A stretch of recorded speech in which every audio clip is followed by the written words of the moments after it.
कुंडलिनी साधना विश्व में एकमात्र ऐसी साधना है जो मोक्ष देती है और मोक्ष के साथ ही यह सभी प्रकार की शक्तियां देती है। जितने भी देवी देवता हैं उन सभी की शक्तियां कुंडलिनी में निहित हैं। कुंडलिनी जागरण पर सभी प्रकार के देवी देवताओं की शक्तियां क्रमशः पाई जा सकती हैं। उनको बस पद्धति थोड़ी सी चेंज करनी होती है। मूल कुंडलिनी साधना मोक्ष के लिए होती है, लेकिन जागरण क्रम में चक्रों के साथ विभिन्न प्रकार की शक्तियां सिद्धियां प्राप्त होती चलती हैं, जिससे व्यक्ति चाहे तो अपने भौतिक जीवन को भी सुखी रख सकता है और अंततः मोक्ष भी प्राप्त कर सकता है। जिस कुंडलिनी साधना और कुंडलिनी जागरण को मात्र योगियों, सन्यासियों, विरक्तों को उपयुक्त माना जाता है, उसी कुंडलिनी साधना को कोई भी पति पत्नी अपने साथी के साथ गृहस्थ जीवन में रहते हुए संतानोत्पत्ति और जिम्मेदारियों का निर्वहन करते हुए भी पत्नी के साथ या पति के साथ कर सकता है। इस बात को लोग नहीं जानते। पति अथवा पत्नी के साथ रमण करते हुए भी कुंडलिनी साधना हो सकती है और कुंडलिनी जागरण होता है। इसकी तो अधिकतर लोग कल्पना भी नहीं कर सकते। लोगों की तो यह धारणा है। पूजा पाठ साधना आदि में यह सोचना भी पाप है, लेकिन ऐसा नहीं है। कुछ लोग यह तो जानते हैं कि कुंडलिनी की तंत्र साधना भैरवी के साथ होती है, किंतु अपनी पत्नी अथवा पति के साथ भी संभव है सोच भी नहीं पाते। सोचिए कितना अच्छा होता जब भैरवी न खोजनी हो, कोई सुविधा न जुटानी हो, मात्र अपने ही जीवन साथी के साथ भोगरत रहते हुए भी सभी आध्यात्मिक शक्तियां भी मिल जाएं। यह असंभव नहीं, संभव है कुंडलिनी तंत्र साधना से। कोई शास्त्र इस बारे में पूर्णता से नहीं बताता, कोई किताब भी इसे नहीं दिखाती, पर हम आपको कहना चाहेंगे कि आप चाहें तो खुद इस साधना को करके कुंडलिनी जागरण कर सकते हैं। आवश्यकता होगी सही गुरु और मार्गदर्शक की। हाँ, इतना आपके विचारों का खुला होना भी आवश्यक होगा कि आप गुरु के प्रति पूर्ण समर्पण कर दें, क्योंकि यह भौतिक जीवन से नहीं अपितु अनंत जन्मों की यात्रा और सबसे मुक्ति की साधना है। कुंडलिनी साधना विश्व की एकमात्र साधना है जो मोक्ष देती है। इसलिए यही साधना सभी योगियों, तांत्रिकों, मनीषियों, ऋषियों की मूल साधना रही है। यह साधना शुरू में योग आधारित रही, बाद में कुछ इस तरह की परिस्थितियां बनी कि सामान्य जन के लिए यह साधना कठिन होती गई। तब हमारे मनीषियों, योगियों ने इनकी तकनीकियों में परिवर्तन कर इसे गृहस्थों के अनुकूल बनाया।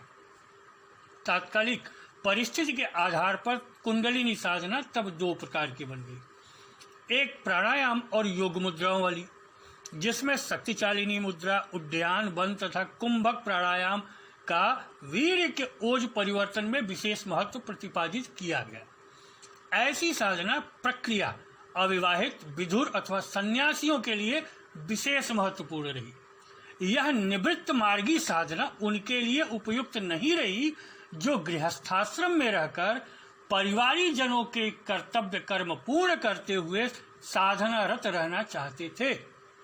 गृहस्थ बिना स्त्री के नहीं चलता और सन्यास स्त्री के रहते नहीं चलता, परंतु जहां तक साधना के विकास का प्रश्न है अथवा आत्मोत्थान का प्रश्न है, क्या गृहस्थ और क्या सन्यासी, क्या स्त्री क्या पुरुष, सभी समान अधिकार रखते हैं और आवश्यकता का अनुभव करते हैं। ऐसे प्रवृत्ति मार्गी गृहस्थों के लिए स्त्री के साथ ही साधनारत होने का मार्ग भी ऋषियों ने खोज निकाला। निवृत्त मार्ग में जो कार्य शक्तिशालिनी मुद्रा ने किया, वह कार्य प्रवृत्ति मार्ग में संभोग मुद्रा से किया गया। शेष बंध और कुंभक अपने अपने स्थानों और कार्यों में यथावत रहे। रमण मुद्रा को अधिक टिकाऊ बनाने के लिए ऋषियों ने विभिन्न प्रकार की काम मुद्राएं, बाजीकरण विधियां तथा तांत्रिक औषधियां खोज डाली। इस प्रकार वीर्य को ऊर्ध्व गति देने के लिए जहाँ सन्यासी लोग भस्त्रिका का प्रयोग करते थे, वहाँ प्रवृत्ति मार्गी तांत्रिक दीर्घ संभोग का उपयोग करने लगे। इस प्रकार कुंडलिनी साधना का दूसरा प्रकार रमण मुद्राओं वाला बन गया। संभोग के कारण इस साधना में पुरुष और स्त्री का बराबर का हाथ रहा। रमण एक तकनीकी क्रिया है जिसमें जनन तंत्र का उपयोग होता है। इस कारण रमण साधना तांत्रिक कहलाई। यह साधना योग मार्ग की साधना से बहुत अधिक कठिन भी थी और इसमें पतन की गुंजाइश भी बहुत अधिक होती है, लेकिन यदि चाहे साधक तो यह साधना कर सकता है। जनन तंत्र के विषय में हमारी संस्कृति प्रारंभ से ही गुप्त बनाई गई, क्योंकि असभ्य संस्कृतियों वाले आदिवासी कुछ भी गुप्त नहीं रखते थे। अतः सभ्य संस्कृति वालों ने जनन तंत्र संबंधी विषय को गुप्त घोषित कर दिया। इस प्रकार रमण साधना हमारे घरों में गुप्त साधना हो। उसे यहाँ तक गुप्त बनाने का प्रयत्न किया गया कि हमारे सामान्य हवन यज्ञ में ओम प्रजापते स्वाहा को भी मौन आहुति देने का विधान बना दिया। चूंकि प्रजापति प्रजावर्धन वाला ब्रह्मा की शक्ति है, उसका कार्य संभोग से संपन्न होता है। वह सभ्य संस्कृति वाले सबके सम्मुख कैसे बोलें? वास्तव में यज्ञ में सारी आहुतियां, सारे मंत्र जोर जोर से बोलते बोलते प्रजापतये स्वाहा बोलते समय मौन हो जाना तांत्रिक साधना की पुष्टि करता है। जहां हवन यज्ञ सांसारिक सुख, आनंद, वैभव और परिवार के विकास के लिए किया जाता है, वहां प्रजापति आहुति पूरे जोर शोर से दी जाती है। वहां मौन आहुति का विधान नहीं है, क्योंकि परिवार की वृद्धि के लिए तो वीर्य की अधोगति में ही रमण यज्ञ की पूर्णता है। किंतु जहां आध्यात्मिक उन्नति के लिए यज्ञ हो तो प्रजापति आहुति मौन हो जाती है। यज्ञ का एक अर्थ संभोग भी है। जब व्यक्ति संभोग यज्ञ द्वारा कुंडलिनी साधना में रत होता है तो उस वीर्य की ऊर्ध्वगति करनी होती है, परंतु प्रजावर्धन का कार्य वीर्य की अधोगति करने पर ही संपन्न होता है। अतः संपूर्ण यज्ञ क्रिया, संपूर्ण रमण क्रिया पूरे जोर शोर के साथ उस बिंदु तक चलती रहेगी जब तक कि स्खलन बिंदु न आ जाए। जो ही यह बिंदु आए, संभोग यज्ञ में कुंभक प्राणायाम करके मूल बंध सहित वज्रोली मुद्रा की जाए तो ऊर्ध्वगति हो जाती है। अतः एक क्षण के लिए वह संभोग यज्ञ प्रजापति के बिंदु पर मौन हो जाएगा। जो ही वह स्थिति समाप्त हो जाए, यज्ञ कार्य आगे बढ़ाया जा सकता है। रमण साधना को गुप्त घोषित किए जाने के कारण कुंडलिनी तंत्र परम गुप्त बन गया, क्योंकि प्रजावर्धन से कहीं अधिक सूक्ष्म क्रियाएं ओजवर्धन की हैं। प्रजावर्धन के लिए स्खलन में ही संभोग की पूर्णता है, जबकि ओजवर्धन के लिए स्खलित हो जाना भ्रष्ट संभोग है। वीर्य से तेज निर्मित होने तक की संपूर्ण प्रक्रिया संभोग के अंतर्गत आती है और संभोग रक्त दंपति के ऊपर प्रकाश वलय चमकना ही ऐसे रमण की पूर्णता है। इस पूर्णता में भी स्खलन नहीं है। श्रोता यह ध्यान दे, तंत्र की शुरुआत भारतीय ऋषियों योगियों द्वारा ही की गई और इसके बाद इसके आदि गुरु और इसके प्रवर्तक महायोगी महेश्वर अर्थात शिव शंकर हैं। क्योंकि यह खुद गृहस्थ थे, अतः इन्होंने मोक्ष का मार्ग कुंडलिनी साधना गृहस्थों के लिए अनुकूल बनाया और इसमें तकनीकी आदि का समावेश किया। इसे तन से विस्तारित होने से तकनीकी प्रयोग से तंत्र नाम दिया गया, क्योंकि इसकी क्रिया विधि में अनेक तकनीकियों का उपयोग हुआ। कुंडलिनी साधना सदैव से मूल साधना और मोक्ष का एकमात्र मार्ग रहा है, जो ऋषियों योगियों द्वारा किया जाता था। गृहस्थों के लिए इसका विशिष्ट रूप महेश्वर और अन्य योगियों द्वारा विकसित किया गया। यह योग साधना से बिल्कुल उल्टा चलता था। यद्यपि इसमें भी यौगिक क्रियाएं, बंध मुद्रा आदि सम्मिलित थी। इसमें सृष्टि की ऊर्जा अर्थात काम का उपयोग किया गया और आधार मूलाधार को बनाया गया। इस कुंडलिनी साधना को जो काम आधारित था, बाद में बौद्धों, कापालिकों, तत्पश्चात कौलों आदि द्वारा अपनाया गया और अनेक सुधार भी हुए और अनेक विकृतियां भी उत्पन्न हुई। ध्यान देने की बात है कि मूल कुंडलिनी तंत्र में वीर्य स्खलन की मनाही, जिससे ओज और तेज निर्मित हो, किंतु बाद के भ्रष्ट भोगियों और तथाकथित तांत्रिकों ने इस खलन को भी धार्मिक आधार दे दिया, जिससे उन्हें खुले भोग की अनुमति मिल जाए। इन्होंने ऐसे ऐसे शास्त्रों की रचना की जिनमें महेश्वर अथवा शिव का नाम लेकर इन्होंने लिख दिया कि वीर्यपात करके देवी देवता को चढ़ाया जाए। सोचने वाली बात है कि वीर्य के ऊर्ध्व होने से ही ओज या तेज का निर्माण होता है और चक्र जागरण होता है, जबकि पात से तो शक्ति जाती है। ऐसे में पात से कैसे कुंडलिनी जागेगी अथवा कैसे चक्र जागेगा और कैसे शक्ति या सिद्धि मिलेगी? यह तो भोग का माध्यम हो गया। आज बहुतायत ऐसे ही भ्रष्ट तांत्रिक मिलते हैं और इनका सहारा या प्रमाण वही लिखे भ्रष्ट शास्त्र होते हैं। वास्तविक तंत्र साधना तो कुंडलिनी साधना ही है, जो गृहस्थों के अनुकूल बनाई गई और जिसका अपहरण कर उसे विकृत कर दिया गया। हम क्रमशः अपने पेजों पर, अपने चैनल पर इसके बारे में लिखने का प्रयत्न कर रहे हैं, बताने का प्रयत्न कर रहे हैं, ताकि भारतीय जनमानस को अपनी मूल विद्या के बारे में जानकारी प्राप्त हो सके और वह साधना कर उन्नति कर सके, साथ ही अपना भौतिक जीवन भी सुखी बना सके। इसके बाद उसे अंततः मोक्ष भी मिल सके। हमने इसके पहले भी अनेक वीडियो बनाए हैं इस विषय पर, कुंडलिनी तंत्र साधना पर, भैरवी तंत्र साधना पर। अपने इस अलौकिक शक्तियां चैनल में हमने यह भी दिखाया है, यह भी वीडियो बनाया हुआ है कि कैसे तांत्रिक शोषण करते हैं, कुंडलिनी साधना के भ्रम में लोगों को मूर्ख बनाते हैं। कुंडलिनी तंत्र अत्यंत सरल, स्पष्ट, प्रत्येक गृहस्थ के उपयुक्त क्रियात्मक विषय है, जिसे हमारे दार्शनिक व्याख्याकारों ने अत्यंत जटिल और उलझा हुआ बनाकर इस स्थिति के तक पहुंचा दिया है कि जनसाधारण इसे अगम्य, अपार और मुक्त पुरुषों के मतलब का समझकर उससे अलग थलग बना रहने को बाध्य हो गया। कुंडलिनी तंत्र प्रक्रिया वर्षों पूर्व महेश्वर रुद्र शिवशंकर द्वारा आत्मयज्ञ संस्कृति के रूप में प्रारंभ की गई थी, जो समय समय लुप्त प्राय हो गई, और इस संस्कृति के अवशेष रूप शिवलिंग तथा अर्धनारीश्वर मूर्ति एवं प्राचीन मंदिरों के ध्वंसावशेष को हम लकीर के फकीर बने पूजते रह गए।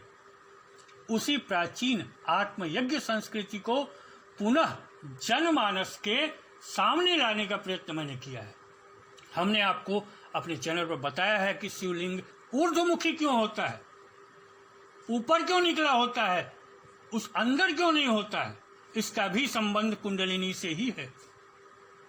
क्योंकि यह संस्कृति कुंडलिनी की किसी भी धर्म या संस्कृति की बपौती नहीं है, अतः प्रत्येक व्यक्ति के काम की है।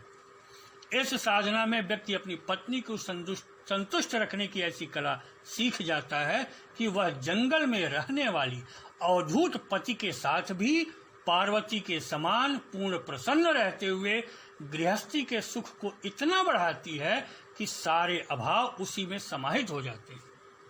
प्रत्येक व्यक्ति ऐसी गृहिणी की कामना करता है, परंतु कितने पति ऐसे हैं जो अपनी पत्नी को इतना सम्मानपूर्ण प्रेम दे पाते हैं कि वह पति में रम जाए। यदि पत्नी इतनी नहीं रमती तो निश्चय ही आपका रमण अधूरा रहेगा। पत्नी को ऐसी रमणी बनाना पति का कर्तव्य है। अन्य तांत्रिक प्रक्रियाओं में परिस्थिति अनुसार पत्नी के अलावा अन्य साधिकाओं से रमण की बातें मिलती हैं, परंतु इस प्रक्रिया में विशेष रूप से एक ही साधिका के साथ रहने पर विशेषताओं का उल्लेख किया गया है और अपनी साधना के साथ साथ पत्नी के साधना स्तर को उठाने की बात की गई है। जहां अन्य तंत्रों में नारी को मात्र भैरवी अथवा एक साधन के रूप में उपयोग करने की बात है, वहीं इस प्रक्रिया में नारी साधन नहीं स्वयं साधिका बनती है और वह मात्र संतानोत्पन्न करने वाली पत्नी न होकर साधक की शक्ति धर्म पत्नी बनती है और वास्तव में वही धर्म पत्नी है। अन्य पत्नियां तो मात्र पत्नियां हैं। सांसारिक भोग के दृष्टिकोण से यदि इस साधना विधि पर विचार करें तो आप पाएंगे कि सेक्स और काम में जो व्यक्ति फंसा हुआ ही है, उसे घृणित काम से उबार कर अपनी ऊर्जा को संचित रखते हुए स्वस्थ काम का आनंद देने में यह क्रियाएं बड़ी उत्तम हैं। आध्यात्मिक स्तर पर यह साधना प्रक्रिया व्यक्ति को ऐसी काम तुष्टि प्रदान करती है कि साधक संभोग की लालसा से मुक्त होकर लंबे समय तक सच्चे अर्थों में ब्रह्मचारी रह पाता है और धारणा और ध्यान के अभ्यासों से आत्मा को बंधन मुक्त करने में सक्षम बनता है। ब्रह्मचर्य हर साधना का मूल है और यहाँ भी ब्रह्मचर्य ही साधना का मूल है। बहुत से व्यक्ति इस प्रक्रिया को असंभव कहते हैं। यह वही लोग हैं जिन्होंने प्रक्रिया विधि या इसके बारे में मात्र पढ़ा है और अनुमान लगाया है, स्वयं क्रियात्मक रूप से करके नहीं परखा है इसे। यदि एक दो बार क्रियात्मक किया भी तो इंद्रिय संयम न रहने के कारण स्खलित हो गए।